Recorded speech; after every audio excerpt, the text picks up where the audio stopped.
My friends, good evening. I can't believe the absurdity of the country I live in. I don't recognize this country anymore. Maybe it's always been absurd.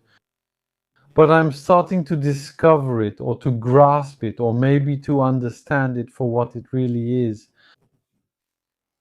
Today, in the newspaper, 10% of the farmland in the United Kingdom is going to be turned into fields of solar panels. It's something completely mind-blowing. Look, we're in the United Kingdom. It's extremely cold. United Kingdom, it's overcast all year round. It's rainy practically all year. A solar panel, we don't even make it here. We're going to bring it from China. We're going to install it on farmland. And we're going to reduce, it's written, we're going to reduce the food that will be produced by that land. What do those lands produce? They produce crops, vegetables, fruit. We're going to destroy all that and put up solar panels made in China. You need to understand one thing about absurdity. This is literally bordering on a crime against humanity. There are plenty of countries where you can go to jail for building on agricultural land. Agricultural land is sacred, it feeds people. Without it, people die when they don't eat. Because when we reduce the food supply, what do people do? They don't eat, they eat less. What are they going to do? We already have a lot of people in this country who don't have enough to eat. We already have retirees, we already have young people with 0-hour contracts who have to choose between eating and heating. But sometimes they have neither one nor the other. We have old people, elderly people who spend their whole day on the bus. Do you know why they spend their day on the bus? So they don't die? Because it's warm on the bus? Whereas at home, it's freezing. And what do we tell them? We tell these people, and look, I'll let you judge the cynical irony of this. We tell them the greatest danger facing the country is global warming. 1.5 degrees by the end of the century. The climate could warm up by 25 degrees. It would still be cold here. So what did I tell you? I was telling you that there is a crime against humanity that is quite atrocious. Listen to this one. In many European countries, including the UK, we were told, fossil fuels are not good. We need to cut out gas, oil, gasoline, coal. We need to cut all that. It's not good. Those are fossil fuels. Then after that, we were told we also need to cut nuclear power. Yes, nuclear isn't fossil, but we need to cut nuclear power too. And then they said, the dams, we need to destroy the dams. In Spain, there was a record for dam destruction. That's why in Valencia, there were deaths following the floods. Because not only are we destroying hydroelectric dams, but we've also destroyed the dikes that protected inhabited areas from floods, dikes that were built over generations to protect people and their homes. We came with a bulldozer. Order! We received the order. I'm sorry, I'm just following orders. We're tearing all this down. The next time it rains, flooding? Because Valencia has had floods for centuries, sometimes 4 or 5 per century. The record was held by Spain. Then the record was broken by France. There's even a place where they got official authorization, permits, all that, to build a dam. And then there was an association that filed a complaint. And then the work was stopped, and the municipality was ordered to restore the site. So not only did they lose millions for the work already started, but on top of that, they had to restore the site. The court said that the construction of the dam did not ensure ecological continuity. So for ecological continuity, one day we'll have to find a solution. One day we'll have to find a solution for us humans. We're no longer welcome. We can't live there anymore. Something else? In the same vein, in the same way we're told that livestock farming is not good. Meat, the climate, all that cattle, they're warming the climate. Because there are calls to ban meat, to tax meat. And of course, sometimes it comes from idle American billionaires who have invested in startups that make fake meat, lab-grown meat, meat made from chemical residues. That's what's controlling things behind the scenes. Yes, but the majority of people in the West, especially in Europe, are very influenced by television. There's nothing they hear on TV that doesn't become reality for them, that doesn't become a cause they rally around. So I was saying, that said, meat is not good. Today, what are we doing? We are destroying farmland.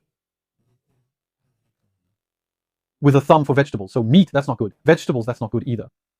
What is good then? How are we going to do it? Are we going to live on air? Are we just going to breathe air like that? Breathe that in and survive? What do we do now? Are we going to die? Is there a plan or something we're missing? Are they going to drive us off the land? Are they going to take care of us? Are they going to deal with us one way or another? Let me tell you something. In the United Kingdom, in other countries that are pursuing this mystery, this net zero thing, this climate stuff, there are two things. First, one day they're going to wake up from it. One day they'll cause harm that will be remembered in history. There will probably be minor breaches, there will be riots, there will be a lot of problems, a lot of violence. And then we'll realize that in the end, except for 2 or 3 countries that are hysterical about this issue, nobody else cares. I looked at the United States, they've moved on from all that. It's over for them. They're done. They want to move forward. They want to build. They want to build for future generations. China, same thing. The countries of Africa, the BRICS countries, all of them, same thing. Only the United Kingdom, France, and Germany remain, all wanting to destroy themselves for this ideology. So sooner or later they will wake up, except that when they do wake up, the question that will arise is, what will be left to save? Maybe they will wake up when there is nothing left to save. It will be over. They will have destroyed everything. And we can't just rebuild. We can't say history doesn't have, history doesn't just have a start-stop button that we can just start or restart whenever we want. When I want, I stop. And when I want, I start it. It is not at our disposal.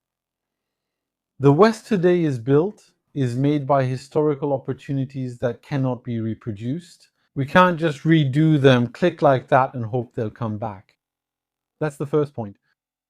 They'll wake up, sure. They woke up and understood. Then what? It's like, I don't know what got into me. I get up at night, I go to my car, and I smash it with a sledgehammer. Okay, I break everything. The next day, I wake up regretting it. I sincerely regret it. Honestly, I regret it. Okay? Still, the car is broken. My regret won't bring the car back. We're operating on a large scale with countries. We're ruining everything. One day we'll realize it. The people will be gone. The production will be destroyed. Long-term decline. That's the only thing that will be lasting. The decline. Something else. This is the last ideology. I predict it will be the final one. There won't be another. Do you know why there won't be another?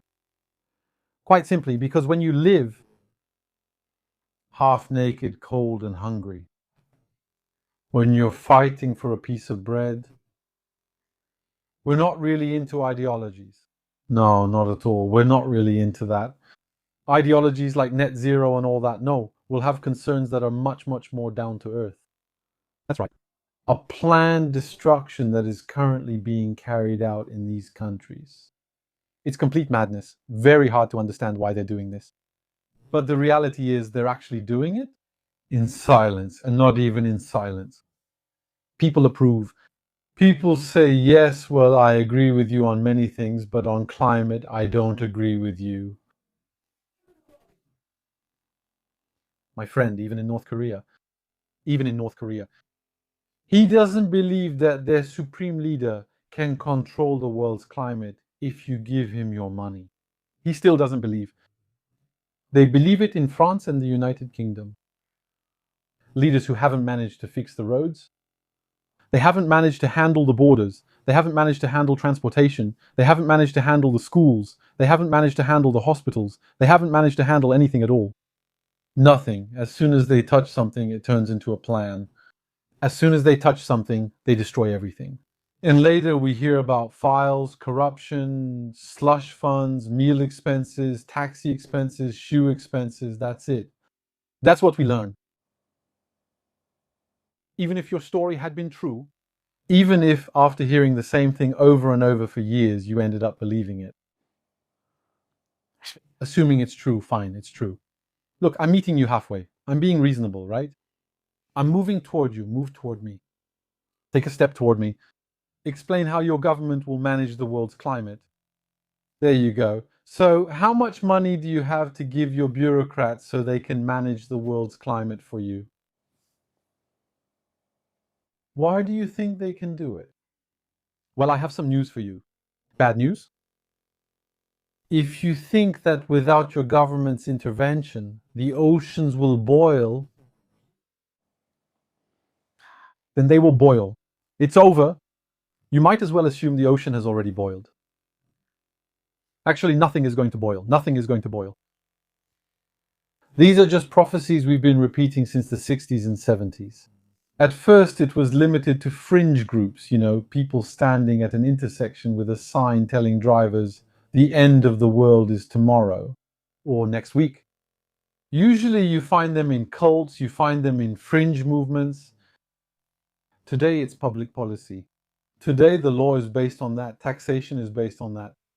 Political and industrial decisions are based on that, are based on a lie, and that's why European countries are falling behind.